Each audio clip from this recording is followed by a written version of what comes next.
Vamos a definir primero lo que es el metabolismo. Por ejemplo, el metabolismo humano está resumida en esta tabla. Parece que es como una especie de mapa de carreteras o incluso un plano del metro urbano, y sería el conjunto de reacciones químicas que tienen lugar en el interior de la célula. Eso sería, todo este conjunto sería el metabolismo. Con estas reacciones químicas, las biomoléculas se van transformando unas en otras, de tal modo que así se puede obtener la materia y la energía que son necesarias para el desarrollo de las funciones vitales. En esta especie de mapa vemos que el conjunto del metabolismo está articulado en unas rutas metabólicas en la que vamos uniendo unos metabolitos, que serían las moléculas que intervienen, con otras. Además, podemos ver cómo un metabolito es sustrato de una reacción para dar a un producto que a su vez es el sustrato de la reacción siguiente. Por tanto, vemos que las reacciones químicas se van sucediendo unas a otras en estas secuencias lineales que llamamos rutas metabólicas. Y el conjunto de las rutas metabólicas sería el metabolismo en sí mismo. Además, existen una serie de metabolitos intermediarios que están aquí señalados más grandes, en las cuales las rutas metabólicas se conectan entre sí. Por lo tanto, las reacciones químicas pueden ir hacia un lugar o hacia otro dependiendo un poco de la regulación de la propia célula. Hay que decir que cada una de estas reacciones metabólicas está catalizada por una enzima específica.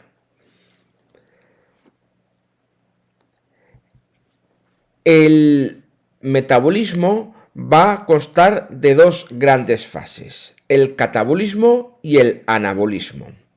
Si consideramos el tamaño de los metabolitos, de los más grandes, las macromoléculas, a las sustancias más sencillas, muchas de ellas de naturaleza inorgánica, como el dióxido de carbono o el agua, podemos ver esta secuenciación. Las macromoléculas están formadas por monómeros y los monómeros se pueden descomponer en sustancias más sencillas, o al revés. De tal modo que en un sentido tendríamos el catabolismo y en el sentido contrario tendríamos el anabolismo.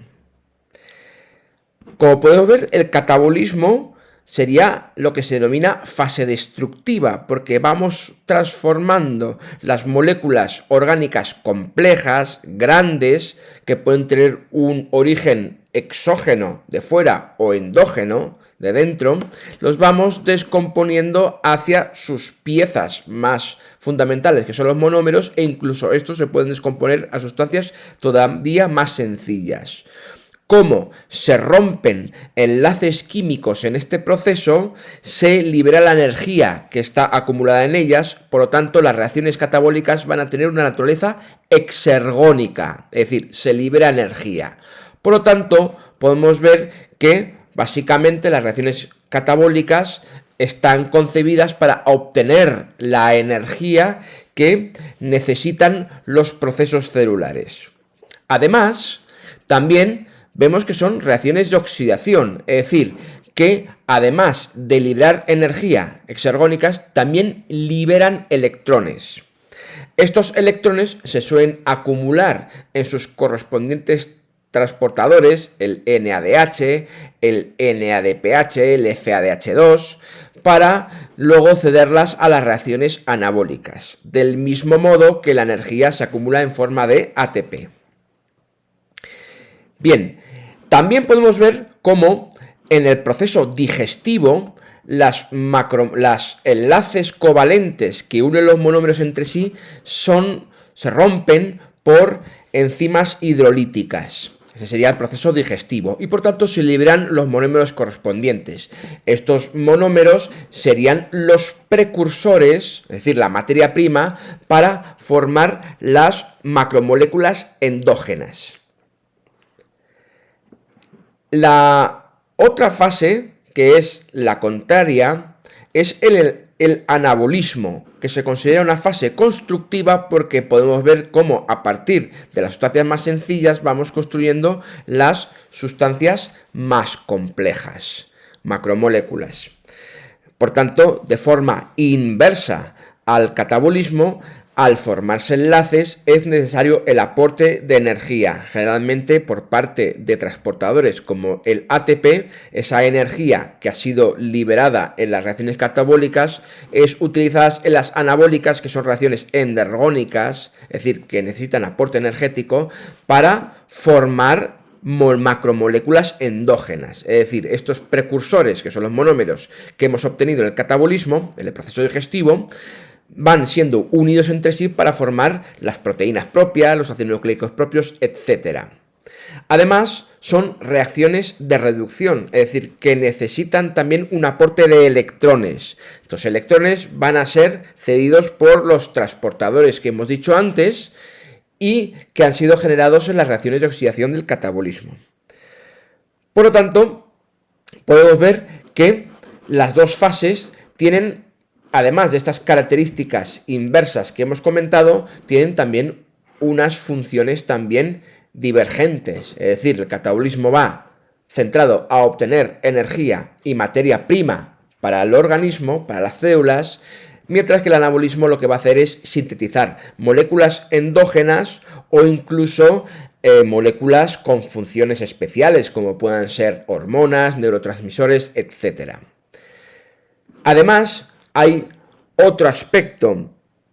El catabolismo suele ser unas vías convergentes, es decir, que de macromoléculas muy variadas, como puedan ser proteínas, lípidos o hidratos de carbono, podemos converger en las mismas sustancias sencillas, CO2 y agua. Mientras que el anabolismo sería una vía divergente, es decir, de las mismas sustancias sencillas, y podríamos poner el ejemplo de la fotosíntesis, que es CO2, agua y sales minerales, podemos obtener una gran variedad de macromoléculas, proteínas, glúcidos y lípidos. El metabolismo tiene varias modalidades en virtud de básicamente dos criterios. El primero de ellos sería la fuente de carbono y el otro sería la fuente de energía. Por la fuente de carbono podemos tener el metabolismo autótrofo y el metabolismo heterótrofo. El metabolismo autótrofo utiliza el carbono inorgánico en forma de CO2, mientras que el metabolismo heterótrofo utiliza como fuente de carbono el de los compuestos orgánicos más o menos reducidos.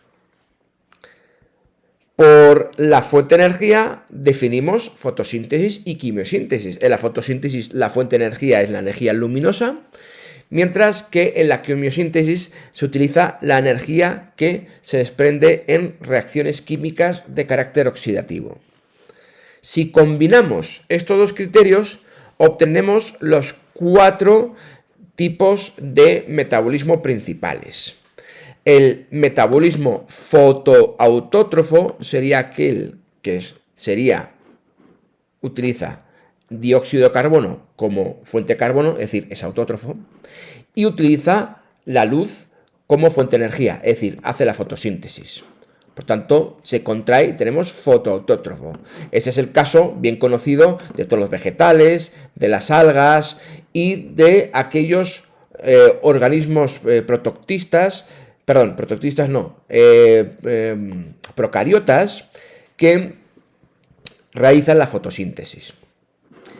Sin embargo, existen organismos fotosintéticos que son heterótrofos. Son unas pocas bacterias, pero en este caso siguen utilizando como fuente de energía la luz, pero no utilizan el dióxido de carbono que absorben del medio, sino compuestos orgánicos de carbono.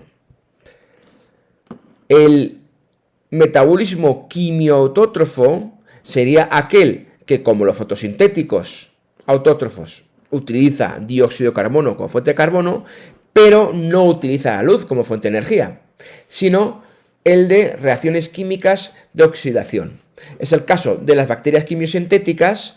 Muchos de ellos viven en ambientes sin luz, como en los fondos marinos, y por tanto son capaces de sintetizar materia orgánica a partir de inorgánica, pero obviamente no utilizan la luz, no pueden, sino utilizan la energía liberada en reacciones químicas.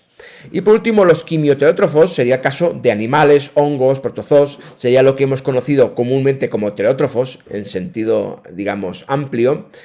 Son aquellos que utilizan compuestos orgánicos, el carbono y compuestos orgánicos, y como fuente de energía las reacciones químicas oxidativas, como puede ser el caso de la fermentación o la respiración.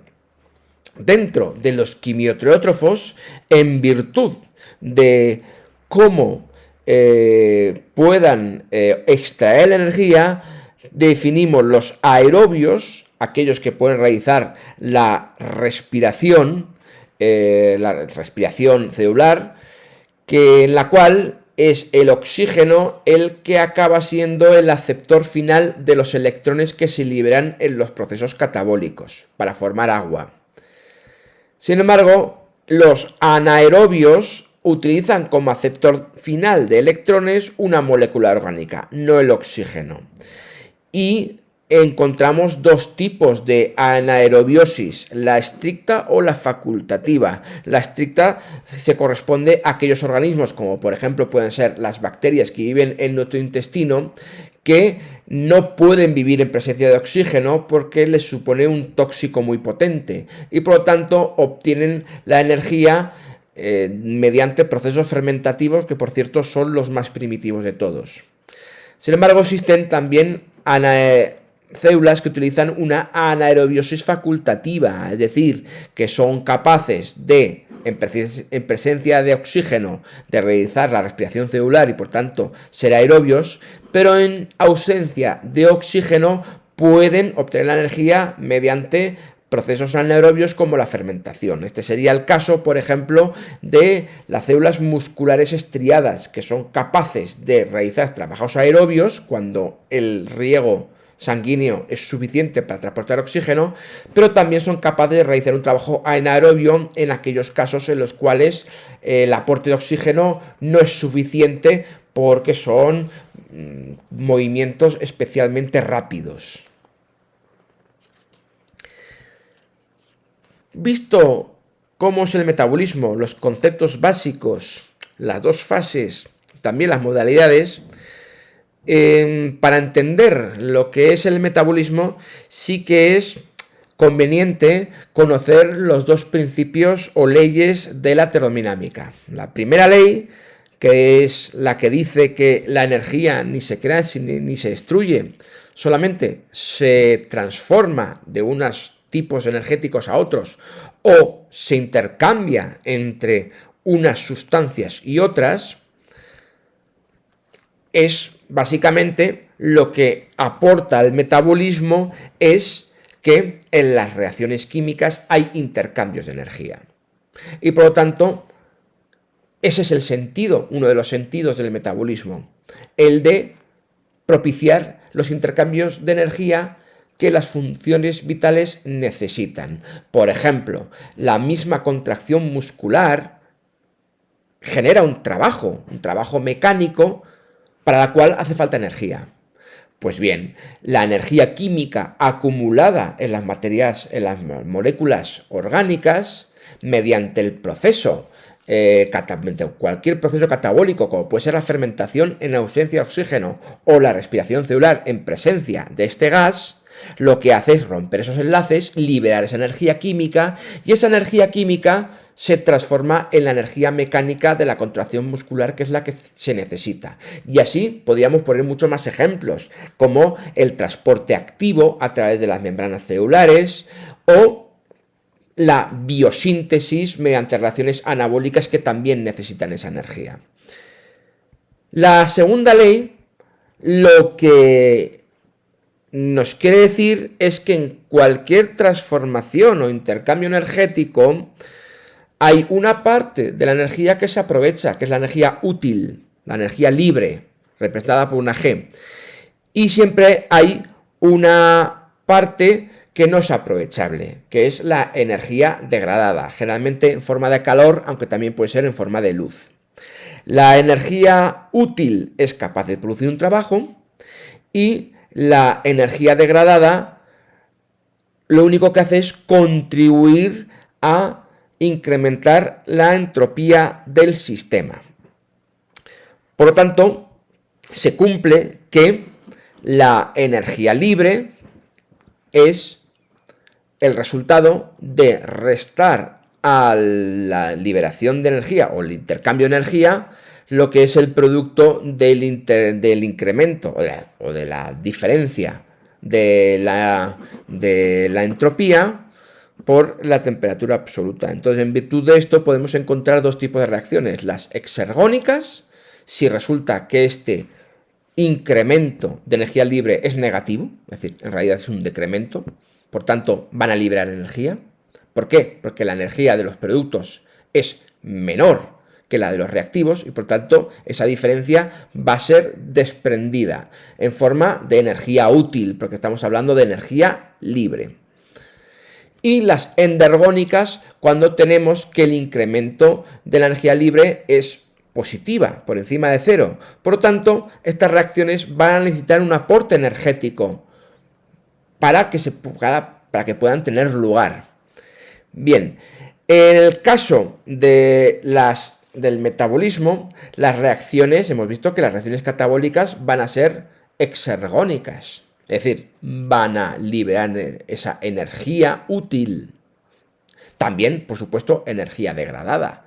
Por eso, cuando estamos ante un ejercicio físico, parte de la energía está convirtiendo en energía útil, trabajo mecánico, pero parte de la energía se está desprendiendo en forma de calor. Como estamos hablando de energía útil, lo que se hace cuando se libera las reacciones catabólicas es acumularlo en forma de ATP.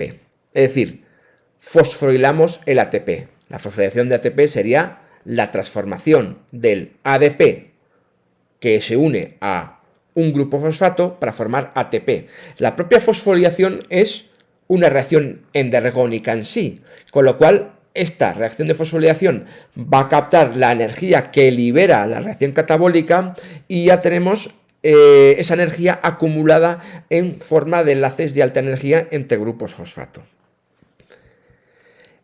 En las reacciones endergónicas necesitamos esa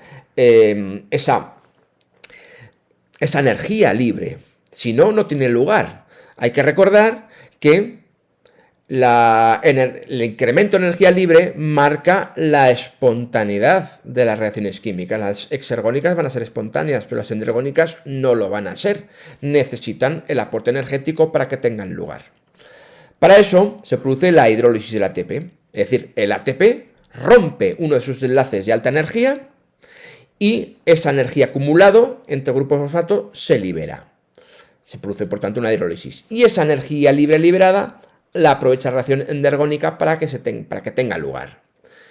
Por lo tanto, vemos cómo el ATP, igual que componentes muy parecidos como el GTP, el UTP, que vamos a ir viendo que también intervienen, aunque en menor grado que el ATP, por eso focalizamos el ATP, porque está en la mayoría de los intercambios energéticos.